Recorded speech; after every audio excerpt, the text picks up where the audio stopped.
अस्सलामुअलैकुम dear students, उम्मीद करता हूँ आप सब स्टूडेंट ठीक ठाक होंगे, खैरियत से होंगे। डियर स्टूडेंट्स, आज की इस वीडियो में हम BSN 6 semester and post RN second semester के सब्जेक्ट एपिडेमियोलॉजी के यूनिट नंबर 7 जो कि हमारे साथ एपिडेमियोलॉजिकल मेथड्स है, इसको आज हम डिस्कस करेंगे और इसको समझने की कोशिश करेंगे। डियर स्टूडेंट, लेक्चर को स्टार्ट करने से पहले आप तमाम स्टूडेंट्स को ये बताना चाहता हूँ कि ये यूनिट जो है आपके एग्ज़ामिनेशन पॉइंट ऑफ व्यू से बहुत ज़्यादा इम्पोर्टेंट है, बहुत ज़्यादा कंसेप्चुअल है। तो इसलिए तमाम स्टूडेंट्स ने कोशिश करनी है कि इस लेक्चर के थ्रू आपने अपने कंसेप्ट को क्लियर करना है ताकि हर तरह के MCQs पर आप आसानी से जो है कवर कर सके। ठीक है। सो डियर स्टूडेंट्स, इस यूनिट के ऑब्जेक्टिव्स हमारे साथ मौजूद है जिसमें हम मंदरजज़ील टॉपिक्स पर डिटेल के साथ बात करेंगे। At the end of this unit the learner will be able to define study design. सबसे पहले हम बात करेंगे स्टडी डिज़ाइन पर कि स्टडी डिज़ाइन किसे कहते हैं, स्टडी डिज़ाइन से क्या मुराद है।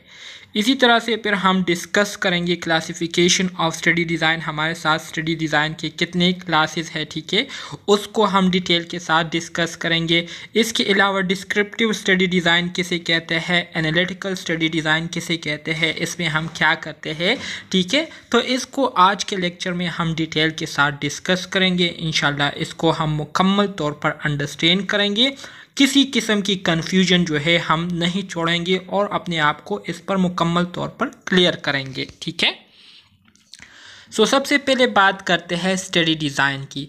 स्टडी डिज़ाइन की अगर सिंपल अल्फाज में मैं आपको इसका मतलब बताऊं तो स्टडी डिज़ाइन से मुराद ये है कि जब आप कोई रिसर्च करते हैं, ठीक है, तो रिसर्च करने के लिए आप सबसे पहले प्लानिंग करते हैं, ठीक है, कि मैं ये रिसर्च करने वाला हूँ तो इसको मैं कैसे स्टार्ट करूँगा, कहाँ से मैं स्टार्ट करूँगा, रिसर्च के दौरान मैं क्या क्या चीज़ें यूज़ करूँगा, मुझे किन किन चीज़ों की जो है रिक्वायरमेंट है, कैसे मैं डेटा कलेक्ट करूँगा। तो इन सब चीज़ों के लिए हम जो प्लानिंग करते हैं तो इसको क्या कहते हैं, इसको स्टडी डिज़ाइन कहते हैं। ठीक है।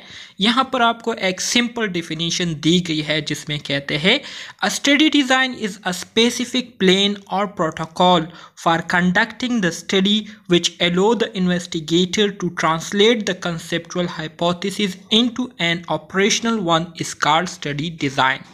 वही बात है जो कि अभी मैंने आपको कही। स्टडी डिज़ाइन असल में हमारे साथ एक ख़ास तरह का प्लान या प्रोटोकॉल होता है। किस चीज़ के लिए? कंडक्टिंग द स्टडी, स्टडी करने के लिए। कंडक्टिंग द स्टडी से मुराद ये है कि आप किसी चीज़ पर रिसर्च करने वाले हैं तो उस रिसर्च को करने के लिए हमारे साथ एक स्पेसिफिक प्लान होता है, ठीक है, जिसमें हम क्या करते हैं, जिसमें हम जितने भी कंसेप्चुअल हाइपोथेसिस होते हैं, जितनी भी स्टेटमेंट्स होती है, तो उन स्टेटमेंट्स को हम क्या करते हैं, उस पर हम एक्सपेरिमेंटली काम करते हैं। तो इस हाइपोथेसिस को प्रैक्टिकली परफॉर्म करने के लिए हम जो प्लानिंग करते हैं, जो ऑब्जेक्टिव, जो गोल सेट करते हैं, ठीक है, तो इसको हम क्या कहते हैं, इस पूरे प्रोसेस को हम स्टडी डिज़ाइन कहते हैं। ठीक है। मज़ीद आगे बढ़ते हैं। कहते हैं कि a set of defined steps required to carry out a research on a problem under study, the study design will define। अच्छा जी, यहाँ पर अब वही डिफिनीशन की गई है जो कि मैंने आपको सबसे पहले बताया था कि स्टडी डिज़ाइन ये असल में हमारे साथ स्टेप्स पर मुश्तमिल एक प्लानिंग होती है जिसके बेस पर हम क्या करते हैं, जिसके बेस पर हम रिसर्च करते हैं और रिसर्च हम जिस टॉपिक पर कर रहे होते हैं तो उस टॉपिक के लिए पहले से हमने जो प्लानिंग की होती है, पहले से हमने जो ऑब्जेक्टिव सेट किए होते हैं, तो उसका एक सेट होता है और इसको हम क्या कहते हैं, इसको हम स्टडी डिज़ाइन कहते हैं। ठीक है। सो द स्टडी डिज़ाइन में हम क्या क्या करते हैं, how study subject are selected, ठीक है, कि किस तरह से हमने स्टडी सब्जेक्ट्स को सेलेक्ट करना है। स्टडी सब्जेक्ट से क्या मुराद है, स्टडी सब्जेक्ट से मुराद आपका सैम्पल है जिन पर आपने एक्सपेरिमेंट करना होता है, रिसर्च करना होता है। तो पॉपुलेशन से कैसे आपने सब्जेक्ट्स को सेलेक्ट करना है या सैम्पल को सेलेक्ट करना है, इसके बारे में हम क्या करते हैं, स्टडी डिज़ाइन में प्लानिंग करते हैं। दूसरा ये है कि method of sample size estimation, हम पॉपुलेशन से कितनी सैंपल लेंगे, ठीक है, कितने सब्जेक्ट्स पर मुश्तमिल सैंपल हमारी जो है वो होनी चाहिए।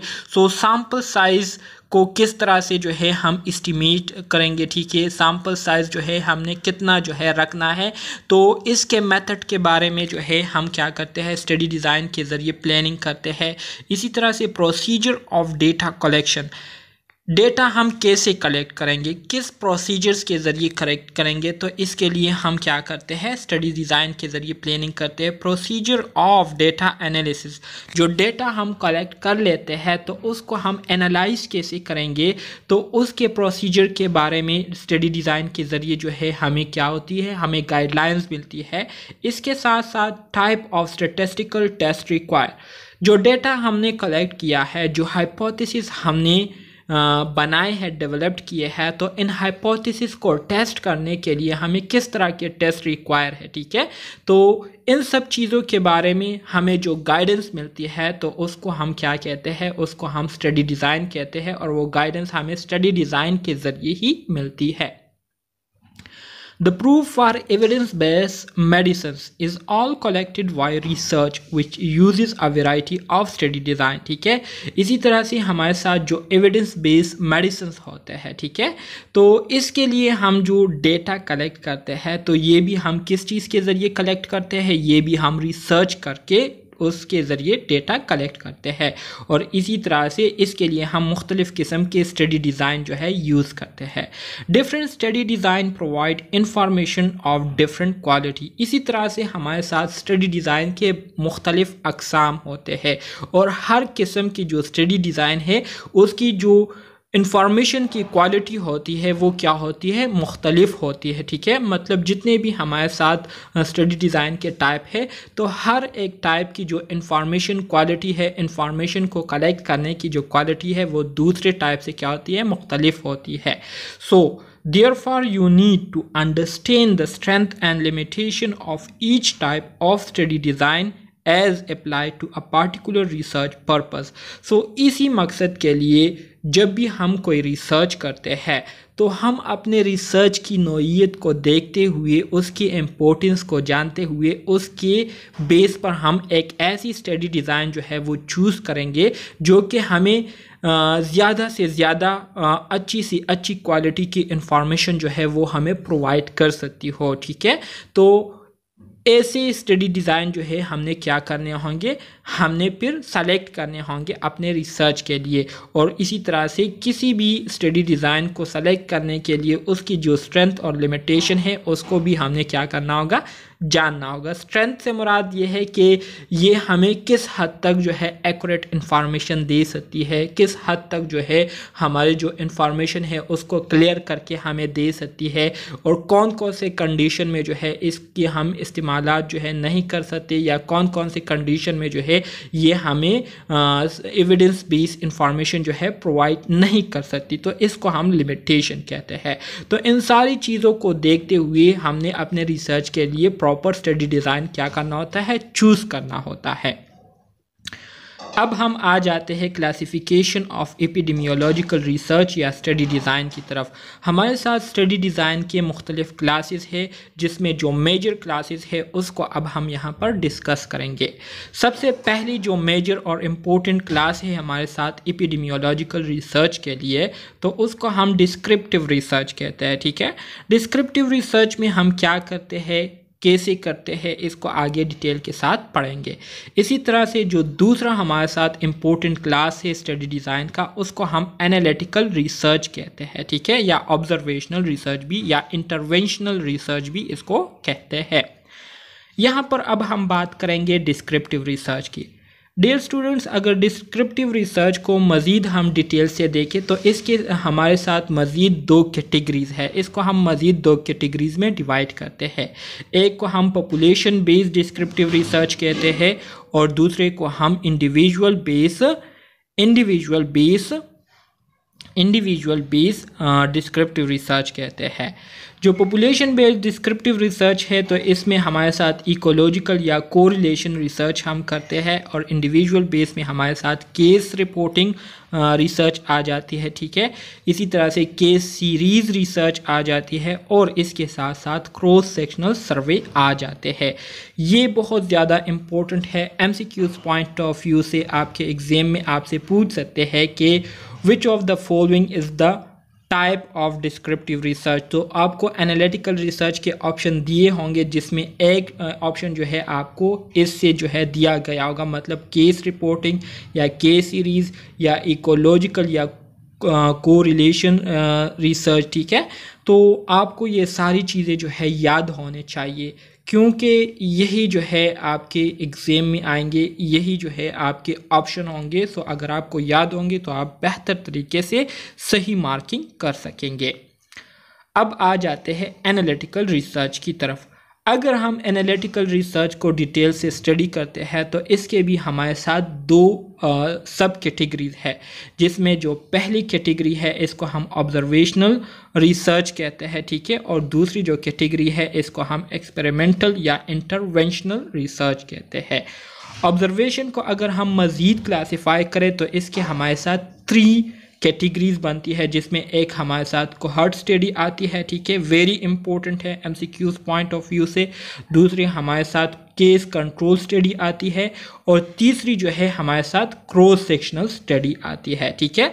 तो ये 3 चीज़ें आपको याद होने चाहिए। MCQs में आपसे पूछ सकते हैं कि which one of the following is the sub category of analytical research. तो सब कैटेगरी में हमारे साथ एनालिटिकल रिसर्च के फिर कौन सी आती है। ऑब्जर्वेशनल में आपके पास कोहॉर्ट स्टडी आती है, केस कंट्रोल स्टडी आती है, और क्रॉस सेक्शनल स्टडी आती है।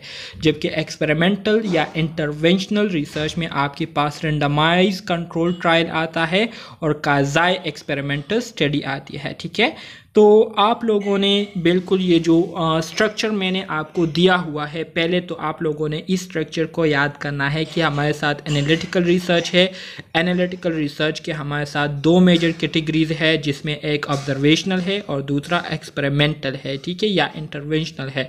ऑब्जर्वेशनल के हमारे साथ फिर मज़ीद 3 कैटेगरीज है, जिसमें एक को कोहॉर्ट स्टडी कहते हैं, एक को केस कंट्रोल स्टडी कहते हैं, और एक को क्रॉस सेक्शनल स्टडी कहते हैं। इसी तरह से एक्सपेरिमेंटल रिसर्च के हमारे साथ 2 सब कैटेगरीज है, जिसमें एक रेंडमाइज कंट्रोल ट्रायल होता है और दूसरा हमारे साथ क्वाज़ी एक्सपेरिमेंटल ट्रायल या रिसर्च होती है, ठीक है। तो इस तरह से आप लोगों ने इसको याद करना होगा। अब बात करते हैं कि हमारे साथ जो डिस्क्रिप्टिव रिसर्च है इसमें हम क्या करते हैं और एनालिटिकल रिसर्च में हम क्या करते हैं। सबसे पहले अगर हम देखें डिस्क्रिप्टिव रिसर्च की, ठीक है, या डिस्क्रिप्टिव स्टडी की, तो डिस्क्रिप्टिव स्टडी में सिंपल अल्फाज में ऑलरेडी मैंने आपको काफ़ी डिटेल के साथ बायोस्टैटिस्टिक्स में भी बताया था कि डिस्क्रिप्टिव रिसर्च या डिस्क्रिप्टिव स्टडी ये हमारे साथ ऐसी स्टडी होती है जिसमें हम डिजीज़ की डिस्ट्रीब्यूशन के बारे में बात करते हैं कि अगर किसी कम्युनिटी में एक डिज़ीज़ जो है वो काज हुई है तो उस डिज़ीज़ की वजह से कितने लोग मुतासिर हुए हैं, वो डिज़ीज़ जो है कितनी डिस्ट्रीब्यूट हुई है कम्युनिटी में, ठीक है, कितने लोग उससे मुतासिर हुए हैं, कब से ये लोग मुतासिर हुए हैं, ठीक है, और इसके साथ साथ ये लोग जो है क्यों मुतासिर हुए हैं, ठीक है। तो ये 3 चीज़ें जो है हम क्या करते हैं डिस्क्रिप्टिव स्टडी में, हम इनको स्टडी करते हैं कि knowing the frequency of disease. Frequency of disease से मुराद ये है कि बीमारी जो है कितनी रफ्तार के साथ फैल रही है, लोगों को जो है लग रही है, तो इसके बारे में जानना होता है। इसी तरह से knowing the distribution, knowing the distribution से मुराद ये है कि कितने लोगों में बीमारी फैल चुकी है, और डेवलपिंग द हाइपोथेसिस, और इसमें जो है हम फिर हाइपोथेसिस डेवलप करते हैं, मतलब उस सिचुएशन को देखने के बाद कि इतने टाइम में इतने लोग जो है मुतासिर हो चुके हैं, तो अगर हम मज़ीद इस पर काबू ना पाए तो मज़ीद आने वाले टाइम में कितने लोग जो है इससे मुतासिर हो सकते हैं। तो इस तरह से हम हाइपोथेसिस जो है इसके लिए डेवलप करते हैं। तो ये तीनों काम हम किस चीज़ में करते हैं, ये तीनों काम हम डिस्क्रिप्टिव स्टडी में करते हैं, ठीक है। यहाँ पर आपको ये बात याद रखनी चाहिए कि डिस्क्रिप्टिव स्टडी में हम सिर्फ डिजीज़ की डिस्ट्रीब्यूशन के बारे में बात करते हैं, जैसे कि टाइम, पर्सन, प्लेस। ये हम डिस्क्रिप्टिव स्टडी में क्या करते हैं, स्टडी करते हैं कि कब से ये बीमारी जो है काज हुई है, ठीक है, लोगों को हुई है, कितने लोग जो है इससे मुतासिर हुए हैं और कितने लोग जो है लोगों में जो है ये बीमारी फैल चुकी है, ठीक है, इफ़ेक्ट हुए हैं। तो ये सब कुछ हम डिस्क्रिप्टिव स्टडी में स्टडी करते हैं। फिर इसके बाद हमारे साथ जो दूसरी स्टडी आती है उसको हम ऑब्जर्वेशनल एनालिटिकल स्टडी कहते हैं, ठीक है। एनालिटिकल रिसर्च में हमारे साथ जो ऑब्जर्वेशनल स्टडी है, तो इसमें पहला काम तो हम ये करते हैं कि जो हाइपोथेसिस हमने डेवलप्ड की होती है तो उस पर हम एक्सपेरिमेंटली काम करना शुरू कर देते हैं, ठीक है। जब हम उस पर एक्सपेरिमेंटली काम करना शुरू कर देते हैं तो मतलब यह है कि हम उन हाइपोथेसिस को टेस्ट करना शुरू कर देते हैं। हाइपोथेसिस क्या है? हाइपोथेसिस असल में हमारी स्टेटमेंट होती है। हमने सिचुएशन को देखते हुए एक स्टेटमेंट दी हुई होती है, तो वो बात कितनी सच है या कितनी गलत है उसको देखने के लिए हम उसको टेस्ट करते हैं। इसी तरह से टेस्ट करने के बाद हमारे साथ जो रिजल्ट्स आते हैं तो उसके बेस पर फिर हम क्या करते हैं, फिर हम डिजीज़ के पीछे क्या वजूहात है, क्या रिलेशनशिप है, ठीक है, क्या रिस्क फैक्टर है, तो एसोसिएशन जो है हम बनाते हैं ऑब्जर्वेशनल स्टडी में, ठीक है। इसी तरह से हमारे साथ जो तीसरी कैटेगरी है वो है एक्सपेरिमेंटल या इंटरवेंशनल स्टडी। एक्सपेरिमेंटल या इंटरवेंशनल स्टडी ये भी एनालिटिकल रिसर्च की क्या है, कैटेगरी है, ठीक है। सो इसमें हम क्या करते हैं, स्ट्रेंथ ऑफ एसोसिएशन, कि हमने डिजीज़ के जो काजेज़ फाइंड आउट किए होते हैं तो कितनी जो है हम उस पर श्योर है कि ये जो काजेज़ हमने फाइंड आउट किए हैं ये इसी बीमारी के है या इन्हीं काजेज़ की वजह से ये बीमारी जो है ये लोगों को लाहक हुई है, ठीक है। तो उसकी स्ट्रेंथ मालूम करते हैं, इसके साथ साथ इस्टेब्लिशिंग द काज। जब स्ट्रेंथ मालूम कर लेते हैं, एसोसिएशन मालूम कर लेते हैं, एसोसिएशन से मुराद रिलेशनशिप को मालूम कर लेते हैं, तो फिर इसी तरह से उसके जो काजेज़ है वो भी हमें मालूम हो जाती है। तो डिस्क्रिप्टिव स्टडी में हम डिस्ट्रीब्यूशन के बारे में स्टडी करते हैं, ऑब्जर्वेशनल स्टडी में हम हाइपोथेसिस टेस्टिंग करते हैं और एसोसिएशन जो है उसको इस्टेब्लिश करते हैं, जबकि एक्सपेरिमेंटल या इंटरवेंशनल स्टडी में हम उस एसोसिएशन की स्ट्रेंथ को मालूम करते हैं कि कितनी स्ट्रॉन्ग एसोसिएशन है या रिलेशन है इसका डिजीज़ के साथ, ठीक है, और इसी तरह से उसके काजेज़ को मालूम करते हैं। अब आ जाते हैं स्टडी टाइप की तरफ। तो सबसे पहले हमारे साथ डिस्क्रिप्टिव स्टडी है। डिस्क्रिप्टिव स्टडीज़ जैसे कि पहले ही मैंने आपको बताया कि इसमें हम सिर्फ डिस्क्राइब करते हैं सिचुएशन को, ठीक है। So describe only, do not examine association between exposure and health outcome, ठीक है। इसमें हम क्या करते हैं, इसमें हम सिर्फ देखते हैं कि कितने लोग बीमारी की वजह से मुतासिर हुए हैं, बीमारी कितनी हद तक जो है कम्युनिटी में फैल चुकी है और बीमारी जो है ये कब से जो है ये काज हुई है पॉपुलेशन में, ठीक है, कब से लोग जो है बीमार हुए हैं। तो ये हम क्या करते हैं डिस्क्रिप्टिव स्टडी में जानने की कोशिश करते हैं। इसके अलावा बीमारी किस वजह से काज हुई है, इसके पीछे रिस्क फैक्टर्स क्या है, ये चीज़ें हम डिस्क्रिप्टिव स्टडी में स्टडी नहीं करते, ठीक है। ये बात आप लोगों ने याद रखनी है। Generally, the purpose is to describe the variability in a health outcome and formulate hypothesis, ठीक है। अब डिस्क्रिप्टिव स्टडी करने का जो बुनियादी मकसद होता है वो यही होता है कि हम क्या करें, हम डिस्क्राइब करें कि जो कम्युनिटी में हमारे साथ लोग मौजूद है तो वो लोग जो कि बीमारी की वजह से मुतासिर हुए हैं, ठीक है, तो कितने मुतासिर हुए हैं और कितने लोग हैं जो कि अभी तक जो है वो मुतासिर नहीं हुए हैं, ठीक है। तो इसको जानते हुए फिर इसके बेस पर हम हाइपोथेसिस जो है वो डेवलप करते हैं कि अगर मज़ीद हमने इसके लिए कोई प्रिकॉशन मैय्यज़ नहीं लिए तो आने वाले वक्त में कितने लोग जो है वो इससे मज़ीद मुतासिर हो सकते हैं, तो मतलब हाइपोथेसिस डेवलप करते हैं। A descriptive study involves describing characteristics of a particular situation, event or case. Descriptive study में हम सिर्फ जो केस खास हुआ होता है कम्युनिटी पॉपुलेशन में, तो उसके जो करेक्टरिस्टिक्स है उसको हम मालूम करते हैं, ठीक है, कि आया ये बीमारी जो है ये हमारे साथ इन्फेक्शियस है या नॉन इन्फेक्शियस है, लोगों में जल्दी फैलने वाली बीमारी है या आहिस्ता आहिस्ता फैलने वाली बीमारी है, ठीक है, कब से ये बीमारी जो है कम्युनिटी में पैदा हुई है और इसी तरह से कौन से लोग जो है इससे ज़्यादा मुतासिर हुए हैं, कौन से लोग इससे ज़्यादा मुतासिर नहीं हुए हैं, ये जानने के लिए हम डिस्क्रिप्टिव स्टडी करते हैं। Descriptive study can be carried out on a small और लार्जर स्केल। इसी तरह से डिस्क्रिप्टिव स्टडी हम सैम्पल बेस पर भी कर सकते हैं और पॉपुलेशन बेस पर भी कर सकते हैं। टाइप ऑफ डिस्क्रिप्टिव स्टडी, अगर डिस्क्रिप्टिव स्टडी के हम टाइप्स की बात करें तो इंडिविजुअल बेस्ड डिस्क्रिप्टिव स्टडी में हमारे पास केस स्टडी आती है।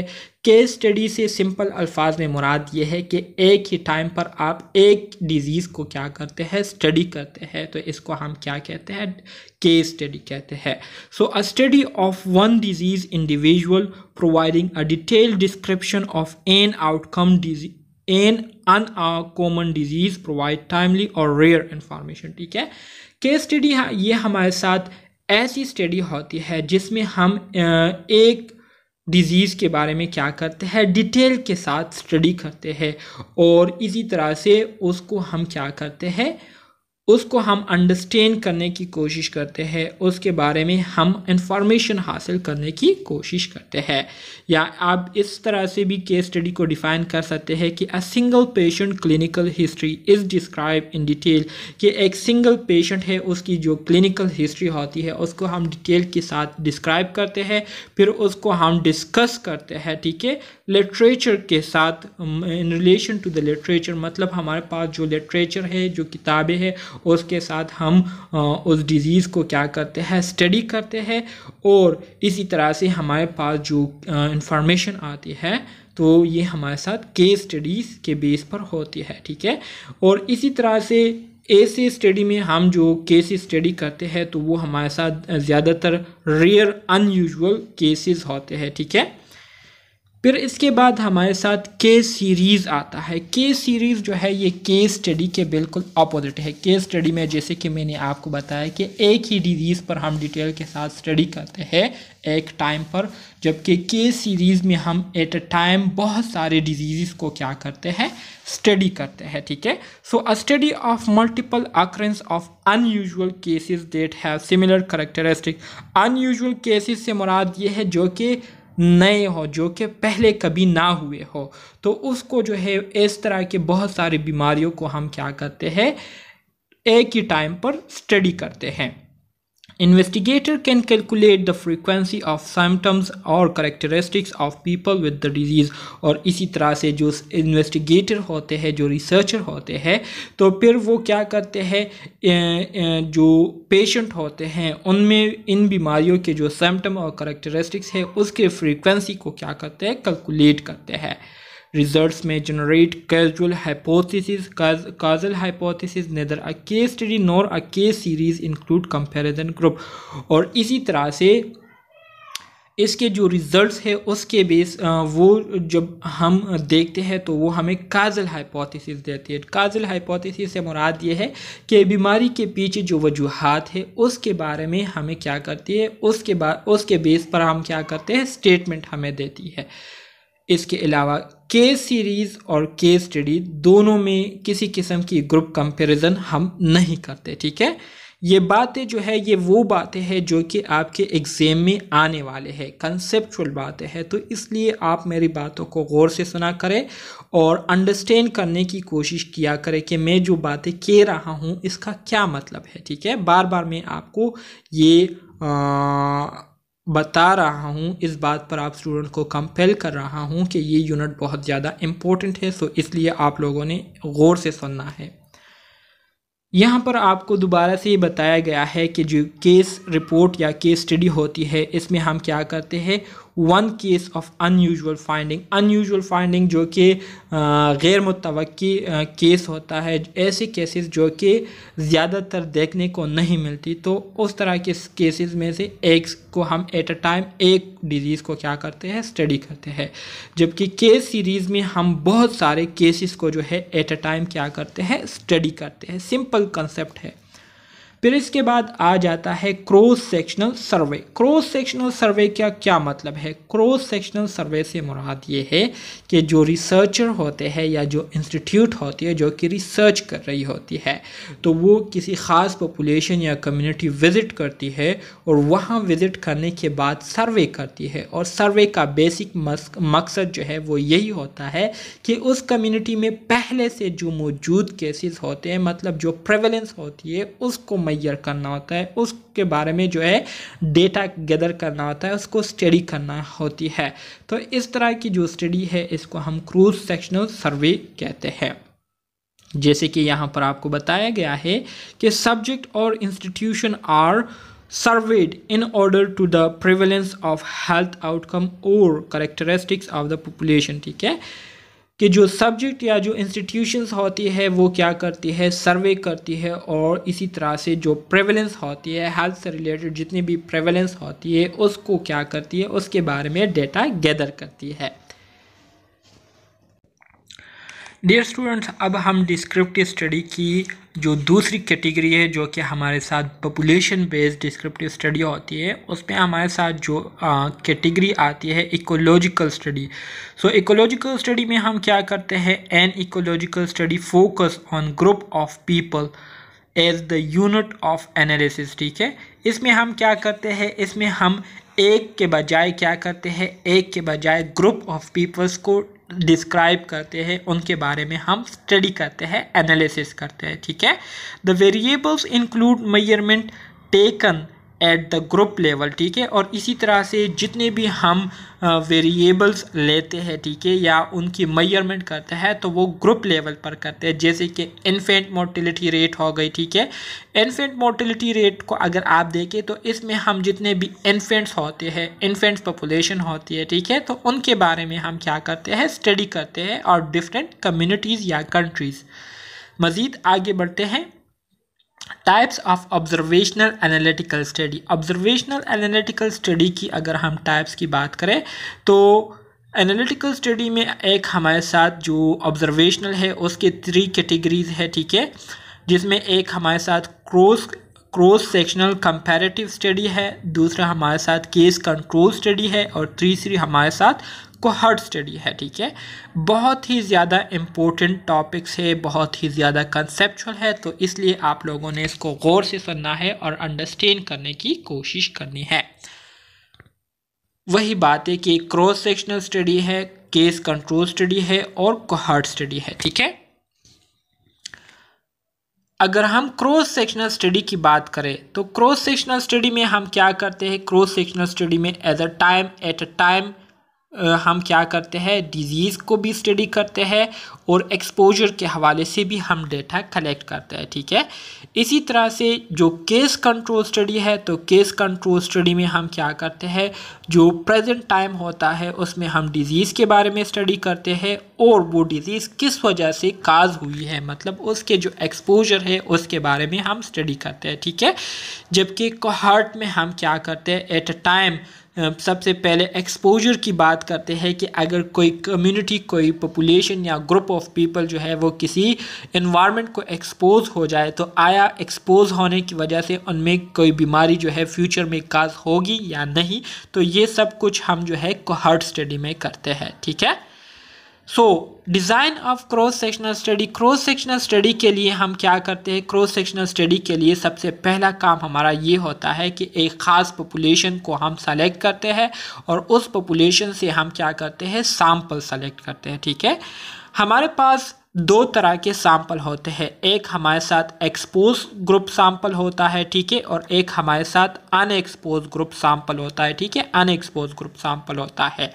सो जो एक्सपोज ग्रुप सैंपल होता है तो इसमें हम क्या करते हैं, डेटा कलेक्ट करते हैं। इससे भी हम दो तरह के डेटा कलेक्ट करते हैं कि वो लोग जो कि एक्सपोज हुए थे, ठीक है, तो उनमें रिस्क फैक्टर्स और इसके साथ साथ डिजीज़ जो है वो मौजूद है।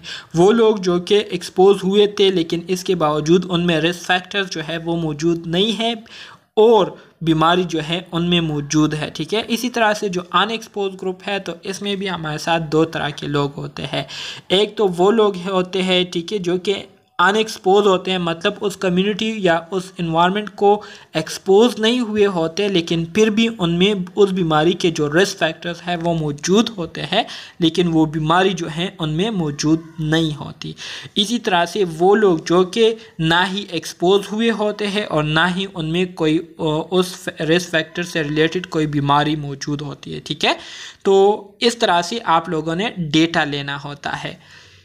क्रॉस सेक्शनल स्टडी में हम क्या करते हैं, जैसे कि मैंने आपको बताया कि a cross sectional study measures the prevalence of health outcomes और डिटर्मिनेंट्स ऑफ हेल्थ और both in a population at a point in time over a short period, ठीक है। क्रॉस सेक्शनल स्टडी ये हमारे साथ एक शॉर्ट टाइम पीरियड पर मुश्तमिल एक स्टडी होती है जिसमें हम क्या करते हैं, जिसमें हम एट अ टाइम हेल्थ से रिलेटेड जितने भी प्रेवलेंस केसेस होते हैं उसको भी मेजर करते हैं और इसके साथ साथ उस केसेस के पीछे जितने भी डिटर्मिनेंट्स होते हैं, डिटर्मिनेंट से मुराद रिस्क फैक्टर्स होते हैं, काजेस होते हैं, तो उसको भी हम क्या करते हैं, मेजर करते हैं। तो ये हमारे साथ क्रॉस सेक्शनल स्टडी कहलाती है, ठीक है। क्रॉस सेक्शनल स्टडी में हम क्या करते हैं, information is collected from each subject at one point of time. एक टाइम के एक ख़ास पॉइंट पर हम क्या करते हैं, हर एक सब्जेक्ट से जितने भी हमारे साथ पार्टिसिपेंट होते हैं सैम्पल के, एक्सपेरिमेंट के, रिसर्च के, उनसे हम क्या करते हैं, डेटा कलेक्ट करते हैं। और इसी तरह से use to provide a snapshot of population at a point in time, और इसी तरह से उसी डेटा को यूज़ करते हुए हम क्या करते हैं, उस पॉपुलेशन के हवाले से एक स्नैपशॉट जो है वो प्रोवाइड करते हैं। स्नैपशॉट से मुराद उस पॉपुलेशन के बारे में जो मेजर इंफॉर्मेशन होती है वो प्रोवाइड करते हैं। इसी तरह से क्रॉस सेक्शनल स्टडी को करने का जो बुनियादी पर्पज़ या मकसद हमारा होता है वो यही होता है कि हम किसी भी पॉपुलेशन या कम्युनिटी की जो प्रेवलेंस है उसको मालूम करें। प्रेवलेंस किसे कहते हैं, प्रेवलेंस से मुराद पहले से जो केसेस मौजूद होते हैं, हमारी स्टडी के स्टार्ट होने से पहले किसी कम्युनिटी में कोई बीमारी मौजूद हो उसको हम कहते हैं प्रेवलेंस, ठीक है। तो उस प्रेवलेंस को हम मेजर करते हैं कि पहले से कितने लोग जो है इफ़ेक्ट हो चुके हैं, तो इसको हम क्या करते हैं, मेजर करते हैं क्रॉस सेक्शनल स्टडी के ज़रिए। It is limited to the measurement of risk factor and outcome at one simultaneous point in time, ठीक है। इसमें हम किसी भी डिजीज़ के जो रिस्क फैक्टर्स होते हैं उसको हम क्या करते हैं, मेजर करते हैं। जैसे कि मिसाल के तौर पर स्क्रीनिंग सर्वे हो गई, ठीक है। इसके साथ साथ screening survey, knowledge, attitude and practice survey, ये सारी चीज़ें हम इसके ज़रिए कर सकते हैं। इसको हम किस तरह से करते हैं, इसकी स्टार्ट हम कैसे लेते हैं, तो सबसे पहले हमारा जो काम होता है क्रॉस सेक्शनल स्टडी को करने का वो यही होता है कि हम एक टारगेट पॉपुलेशन अपने लिए क्या करते हैं, सेलेक्ट करते हैं। उस टारगेट पॉपुलेशन से हम एक सैंपल ले लेते हैं। सैंपल से मुराद ये है कि 10 लोगों पर मुश्तमिल एक ग्रुप बना लेते हैं, 50 लोगों पर मुश्तमिल एक ग्रुप होता है, या 100 लोगों पर मुश्तमिल एक ग्रुप होता है, या जितने भी होते हैं, ठीक है, लेकिन पॉपुलेशन से कम तादाद में होती है। तो सैंपल ले लेते हैं, उस सैंपल को हम क्या कर लेते हैं, उस सैंपल को फिर हम डिवाइड कर लेते हैं मंदरजा झील ग्रुप पर, ठीक है। और उससे डेटा लेकर, उससे जो हमने डेटा लिया होता है, ठीक है, gather data on exposure and disease, तो वो डेटा भी हमारे साथ क्या होता है, एक्सपोजर एंड अनएक्सपोजर के बेस पर होता है। सो हम देखते हैं कि वो लोग जो एक्सपोज हुए थे किसी ख़ास इन्वायरमेंट को, तो आया उनमें उस एक्सपोजर की वजह से डिज़ीज़ मौजूद है या नहीं। वो लोग जो कि एक्सपोज हुए थे और उसके बावजूद उनमें डिज़ीज़ मौजूद नहीं है, ठीक है। वो लोग जो कि एक्सपोज नहीं हुए थे फिर भी उनमें डिज़ीज़ मौजूद है, और वो लोग जो कि एक्सपोज नहीं हुए थे और इसके साथ साथ उनमें डिजीज़ भी जो है वो मौजूद नहीं है। तो 4 तरह के हमारे साथ जो है 4 किस्म के ग्रुप जो है उस सैंपल से क्या होते हैं, बन जाते हैं। यहाँ पर जैसे कि मैंने आपको बताया कि सैंपल को हम दो कैटेगरीज में डिवाइड करते हैं। एक हमारे साथ एक्सपोज ग्रुप होता है, एक हमारे साथ नॉट एक्सपोज ग्रुप होता है।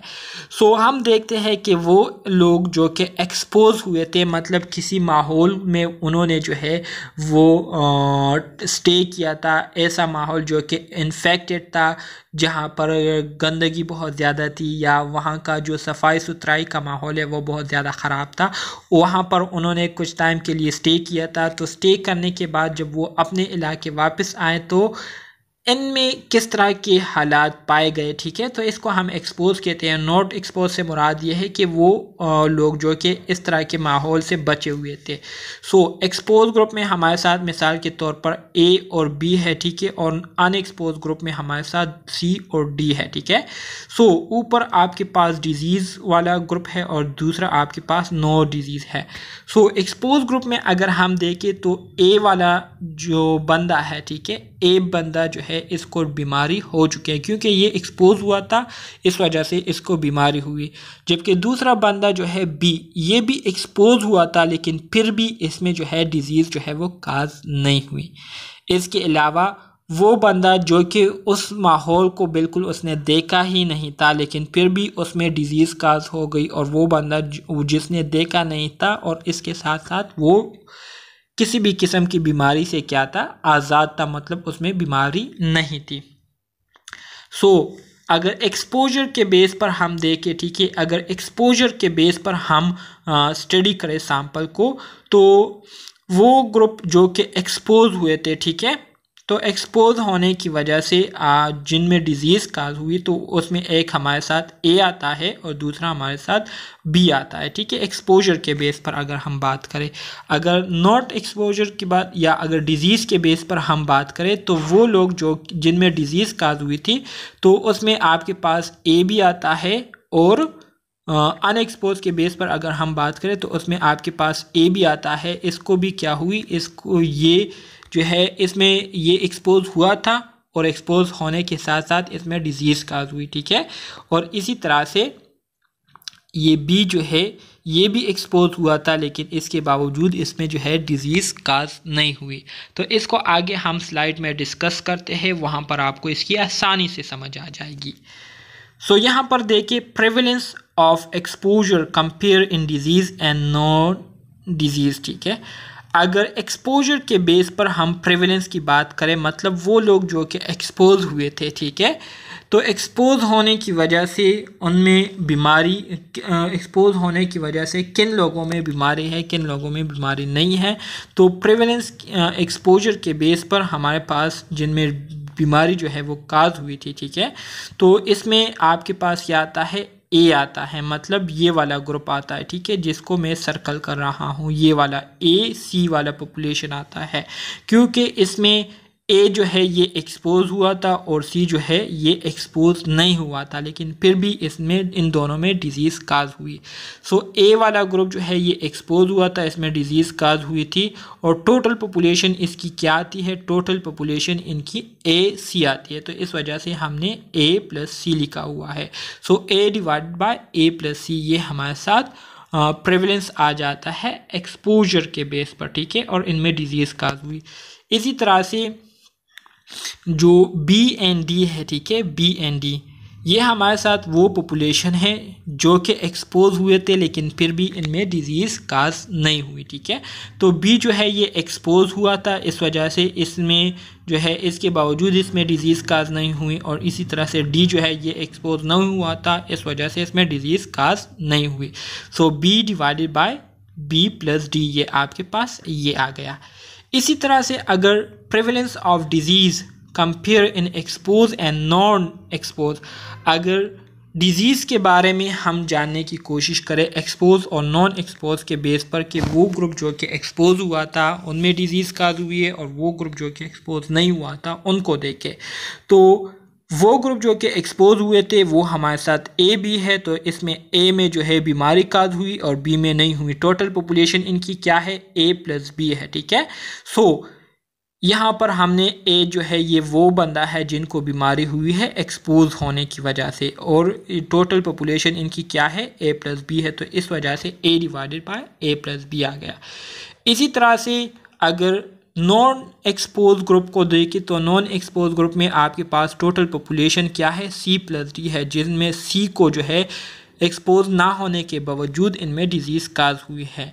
तो इस वजह से C डिवाइडेड बाय C+D आ जाएगा। तो ये आपका नॉन एक्सपोज ग्रुप में डिजीज़ प्रेवलेंस है। ठीक है, यहाँ पर आप ये ग्राफ देख सकते हैं, ये आपके पास नॉर्मल ग्राफ होता है, स्टडी सैंपल होता है। ठीक है, ये ग्रीन कलर रिप्रेजेंट कर रहा है कि ये वो पॉपुलेशन है जो कि नॉर्मल है, और red line red colour represent कर रहा है ये वो पॉपुलेशन है जिनको डिजीज़ लाहक हुई है।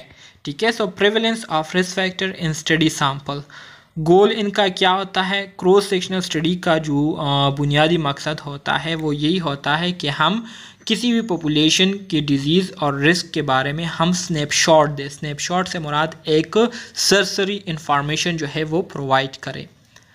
Advantages of cross sectional study, cross sectional study के एडवांटेजेस की अगर हम बात करें तो outcome and exposure measure at same time, cross sectional study के ज़रिए हम जो आउटकम होते हैं हेल्थ के और जो एक्सपोजर मतलब रिस्क फैक्टर्स वगैरह होते हैं, दोनों को हम एक ही टाइम पर मेजर कर सकते हैं।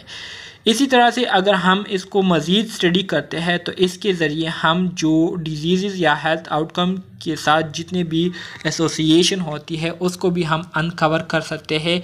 इसके बेस पर हम हाइपोथेसिस जो है उसको जनरेट कर सकते हैं।